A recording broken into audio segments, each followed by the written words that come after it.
Bom dia, primeira série.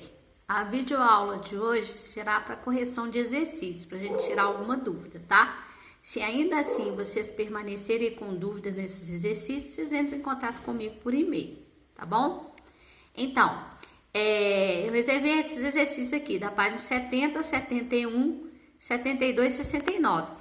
Como esse aqui da página 71 eu já resolvi com vocês, depois que eu observei, eu substituí ele pela página 69, número 21. Vamos lá então na página 24, para a gente poder resolver. Página 70, número 24. Então, o exercício da página 70, número 24, tá? Eu gostaria que vocês pegassem o material para vocês seguirem melhor. Tá falando aqui do efeito fotoelétrico, consiste na emissão de elétrons provenientes de superfícies metálicas. E aí tá falando o seguinte, que esse fenômeno é diretamente influenciado pelo potencial de ionização. Olha, potencial de ionização é uma propriedade periódica que diz respeito à retirada de elétrons do átomo. Estão lembrando? Então, quanto melhor, mais fácil retirar esse elétron, melhor vai ser esse efeito fotoelétrico do material. Então, nós vamos precisar, quem que perde elétrons com facilidade? Metais ou ametais? São os metais, tá certo? E aqui eu tenho só metais aqui, ó, o ferro, o mercúrio, o césio, o magnésio e eu tenho o cálcio. Lembrando o seguinte, que quanto mais para o lado esquerdo, deixa eu fazer aqui, ó, o lado esquerdo, quanto mais para cá, né, para o lado esquerdo, o raio é maior. Se o raio é maior, o potencial de ionização é menor. Então, se eu for ver aqui, ó, esses são metais de transição, tá?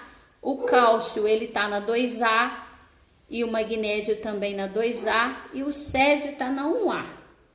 E além de tudo, o que acontece? O césio é o que está mais para baixo, tá? Então ele tem o menor potencial de ionização. Então desses aqui a resposta vai ser a letra C. Por quê? Ele tem um raio maior, então ele vai ter menor potencial de ionização. Tranquilo? Bom, na página 70 eu tenho também o exercício número 26. O exercício 26 está falando assim, ó, sobre a família, os elementos da família 7A, é incorreto afirmar que, olha, a 7A é uma família que são dos ametais, tá vendo? Lembrando o seguinte, ó, esses materiais aqui, esses átomos aqui, eles têm uma alta facilidade de atrair elétrons, ou seja, a eletronegatividade dele é alta. Então, a eletropositividade dele vai ser baixa, tá certo? Ele tem uma capacidade melhor para receber elétrons, então ele é mais fácil formar ânions. Isso tem a ver com afinidade eletrônica. Quanto maior a capacidade de formar ânion, maior a afinidade eletrônica. Lembrando que a palavra afinidade é como se fosse assim, gostar, tá? Então, assim, ele como se ele gostasse de elétrons.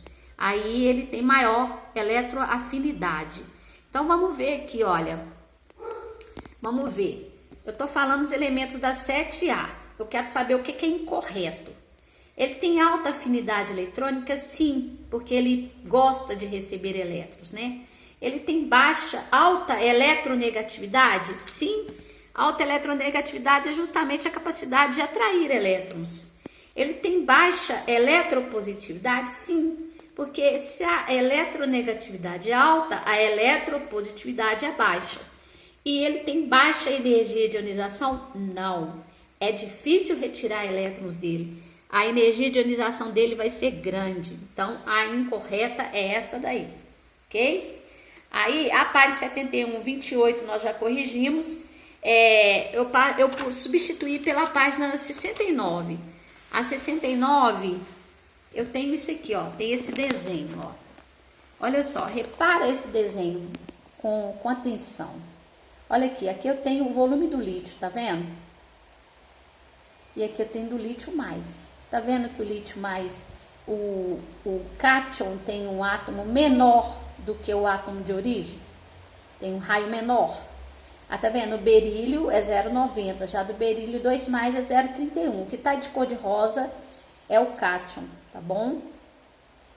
Agora repara uma coisa aqui, ó, tá de azul, porque agora ele vai ganhar elétrons, tá vendo? O oxigênio 2-.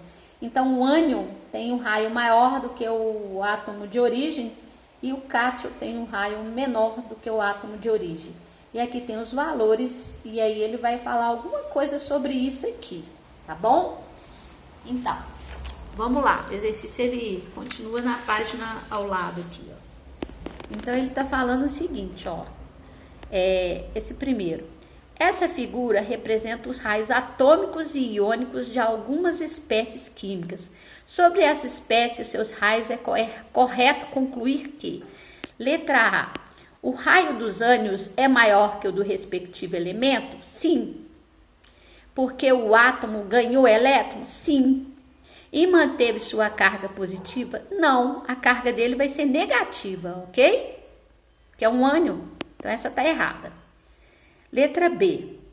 O raio atômico e iônico dos elementos de um mesmo período diminui com o aumento do número atômico e com a mudança de carga? Olha, o seguinte, por que esse aqui está errado? Ele está errado pelo seguinte, olha, nem sempre o raio iônico vai diminuir. Ele vai diminuir se for um cátion, mas em compensação, se for um ânion, vai aumentar. Então o erro está aí. Não é, nem sempre vai diminuir. Ele pode aumentar também se ele for um ânion. Então a letra B está errada. Letra C.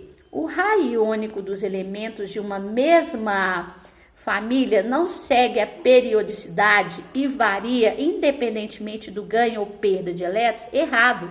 É uma propriedade que é periódica. Ela tem uma periodicidade, olha só. Olha aqui, pega aqui, ó. Tá vendo? Todos os raios aqui, eles diminuíram, o iônico. Se eu for considerar mais um em relação ao outro, ele está crescendo na família, tá vendo? Então, tem uma periodicidade sim. O que está errado é justamente isso. A letra D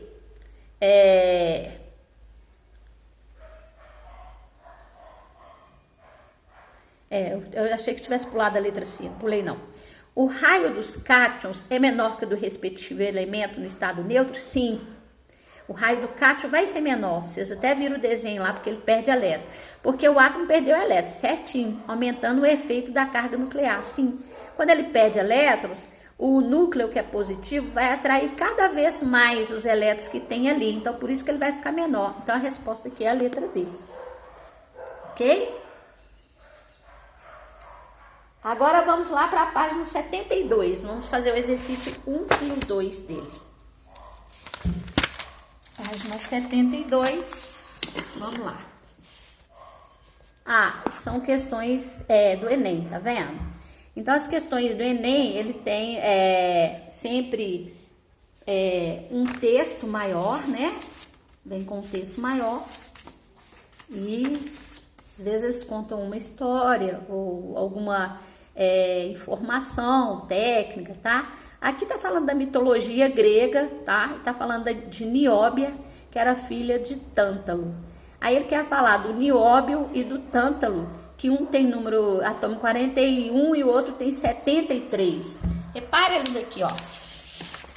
É muito importante essa questão da tabela, pra gente poder ver um exercício que parece que é complicado, mas não é. Tá vendo? O nióbio é 41 e o tântalo é 73. Aí os dois têm propriedades muito semelhantes e ele quer saber por quê.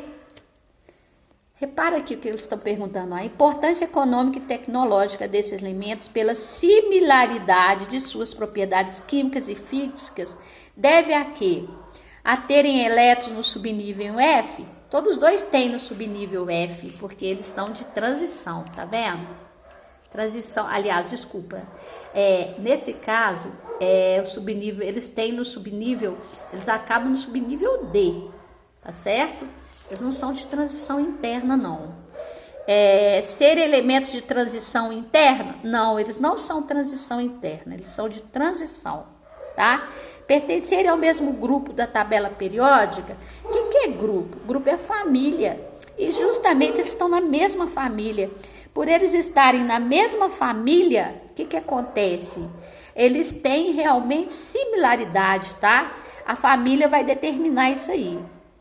A letra D, ter elétrons mais externos no subnível 4 e 5, respectivamente. Olha, os mais externos que eles têm, aqui, ó. Os mais externos, 4 e 5, que são os níveis dele, onde que ele vai determinar, mas não é questão do nível que vai determinar as propriedades, e sim a família, tá certo? Estarem localizados na família dos alcalinos, terrosos e alcalinos. Gente, esse aqui, ó, quem sabe o nome das famílias, né, sabe que alcalinos é a família 1A e alcalinos terrosos é 2A. Então, tá completamente fora de contexto aqui, né? Então, a resposta aqui é a letra C, tá bom? Por fim, eu tenho outra, vendo uma questão do Enem, mas é uma questão que é super tranquila, tá bom? Nem todas as questões do Enem são complicadas, né? E aqui agora, eu tô falando aqui, ó, no ar que respiramos existem chamados gases inertes. Esses gases inertes são os gases nobres, tá? Nobres. Então, tá falando o seguinte, ó, que eles não reagiam com nenhum, né? Por isso que eles são chamados de inativo, nobre, etc. Só que em 1962, um químico, depois de longos e engenhosos esforços, conseguiu forçar o estrangeiro, entre aspas, que ele quer dizer do inerte, quer dizer assim do gás nobre, que não se mistura, no caso foi o xenônio, tá? Que ele tá aqui, ó, é um gás nobre, tá bom? Aqui, ó, o xenônio aqui, ó, xenônio. Então, ele conseguiu fazer uma reação, aqui, ó, ele conseguiu fazer uma ligação, na verdade, ó, combinou com o flúor, que é ávido e vivaz. O que ele quis dizer com isso aqui? É porque ele é muito reativo, o flúor, que ele tem muita capacidade de ganhar elétrons, daí ele é chamado desse jeito. A façanha pareceu tão extraordinária que lhe foi conferido o prêmio Nobel. Tá? Qual propriedade do flúor justifica sua escolha como reagente para o processo mencionado? Então, é porque o flúor é denso? Não. Condutância tem a ver com condução elétrica, não tem nada a ver, porque ele é um metal. Eletronegatividade, facilidade de ganhar elétron, tá certo? Estabilidade nuclear, não, porque na verdade ele não é estável. E temperatura de ebulição, nada a ver. Eu estou falando de um átomo, estou falando de substância, tá bom? Então é letra C, ok? Eu espero que vocês tenham entendido esses exercícios. Qualquer dúvida, vocês entrem em contato comigo, tá? Por e-mail.